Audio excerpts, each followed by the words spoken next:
Yesus di hadapan Pilatus.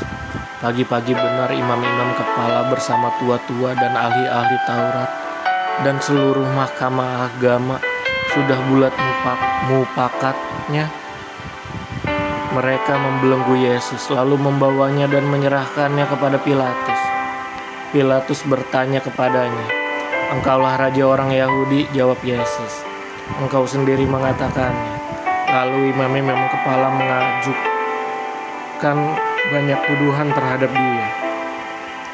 Pilatus bertanya pula kepadanya, katanya, "Tidakkah engkau memberi jawaban? Lihatlah betapa banyaknya tuduhan mereka terhadap engkau." Tetapi Yesus sama sekali tidak menjawab lagi, sehingga Pilatus merasa heran. Telah menjadi kebiasaan untuk membebaskan satu orang hukuman pada tiap-tiap hari raya. Itu menurut permintaan orang banyak. Dan pada waktu itu adalah seorang yang bernama Barabas sedang dipenjarakan bersama beberapa orang pemberontak lainnya. Mereka telah melakukan pembunuhan dalam pemberontakan. Maka datanglah orang banyak dan meminta supaya mereka kebiasaan itu diikuti juga. Pilatus menjawab mereka dan bertanya, "Apakah kamu menghendaki supaya kubebaskan raja orang Yahudi ini?" Ia memang mengetahui bahwa imam-imam kepala telah menyerahkan Yesus karena dengki. Tetapi imam-imam kepala menghasut orang banyak untuk meminta supaya Barabaslah yang dibebaskannya bagi mereka. Pilatus sekali lagi menjawab dan bertanya kepada mereka, "Jika begitu, apakah yang harus kuperbuat dengan orang yang kamu sebut raja orang Yahudi ini?" Maka mereka berteriak lagi katanya, "Salibkanlah dia." Lalu Pilatus berkata kepada mereka, "Tetapi kejahatan apakah yang telah dilakukannya?" Namun mereka makin keras berteriak, "Salibkanlah dia." Dan oleh karena Pilatus ingin memuaskan hati orang banyak itu, ia membebaskan Barabas bagi mereka. Tetapi Yesus disesahnya lalu diserahkannya untuk disalibkan. Yesus diolok-olokkan. Kemudian serdadu-serdadu membawa Yesus ke dalam istana, yaitu gedung pengadilan, dan memanggil seluruh pasukan berkumpul. Mereka mengenakan jubah ungu kepadanya, menganyam sebuah mahkota duri dan menaruhnya di atas kepalanya. Kemudian mereka mulai memberi hormat kepadanya. Katanya, "Salam, hai Raja orang Yahudi."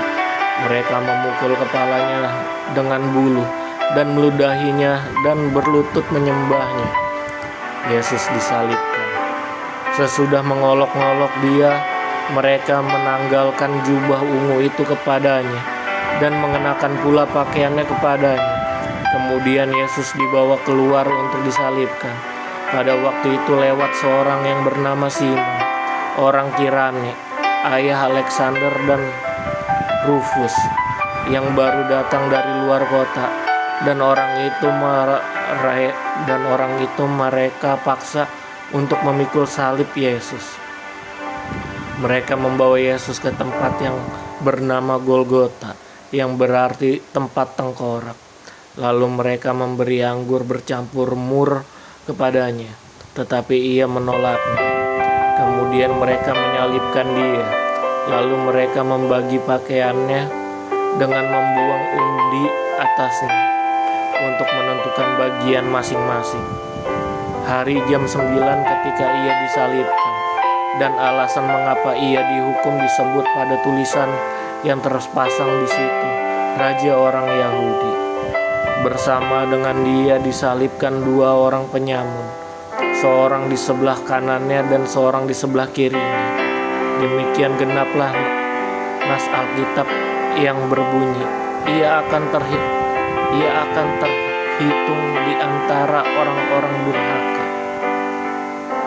Orang-orang yang lewat di sana menghujat dia, dan sambil menggelengkan kepala mereka berkata, "Hai engkau yang mau merubuhkan bait suci dan mau membangunnya kembali dalam 3 hari, turunlah dari salib itu dan selamatkan dirimu."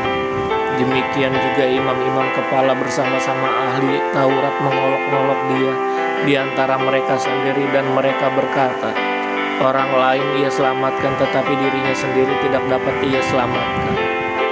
Baiklah Mesias, Raja Israel itu, turun dari salib itu supaya kita lihat dan percaya. Bahkan kedua orang yang disalibkan bersama-sama dengan dia mencela dia juga. Yesus mati. Pada jam 12 ke-8 meliputi seluruh daerah itu. Pada jam 12 ke-8 meliputi seluruh daerah itu dan berlangsung sampai jam 3. Dan pada jam 3 berserulah Yesus dengan suara nyaring, Eloi, Eloi, lama sabachthani, yang artinya, Allahku, Allahku, mengapa engkau meninggalkan aku? Mendengar itu beberapa orang yang berdiri di situ berkata, lihat, ia memanggil Elia. Maka datanglah seorang dengan bunga karang, mencelupkannya ke dalam anggur asam, lalu mencucurkannya pada sebatang bulu, dan memberi Yesus minum, serta berkata, baiklah, kita tunggu dan lihat apakah Elia datang untuk menurunkan dia. Lalu berserulah Yesus dengan suara nyaring dan menyerahkan nyawanya. Ketika itu tabir bait suci terbelah dua dari atas sampai ke bawah. Waktu kepala pasukan yang berdiri berhadapan dengan dia melihat matinya demikian, berkatalah ia, sungguh orang ini adalah anak Allah. Ada juga beberapa perempuan yang melihat dari jauh, di antara Maria Magdalena, Maria ibu Yakobus muda, dan Yoses, serta Salome. Mereka semua telah mengikut Yesus dan melayaninya waktu ia di Galilea. Dan ada juga di situ banyak perempuan lain yang telah datang ke Yerusalem bersama-sama dengan Yesus. Yesus dikuburkan. Sementara itu hari mulai malam, dan hari itu adalah hari persiapan, yaitu hari menjelang Sabat. Karena itu Yusuf, orang Arimatea, seorang anggota majelis besar yang terkemuka, yang juga menanti-nantikan kerajaan Allah, memberanikan diri menghadap Pilatus dan meminta mayat Yesus.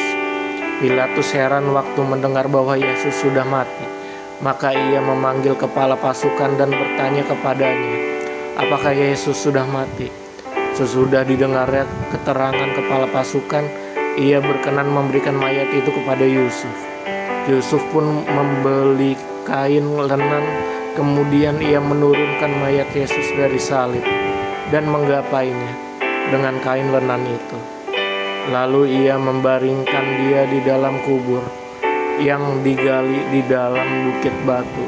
Kemudian digulingkannya sebuah batu ke pintu kubur itu.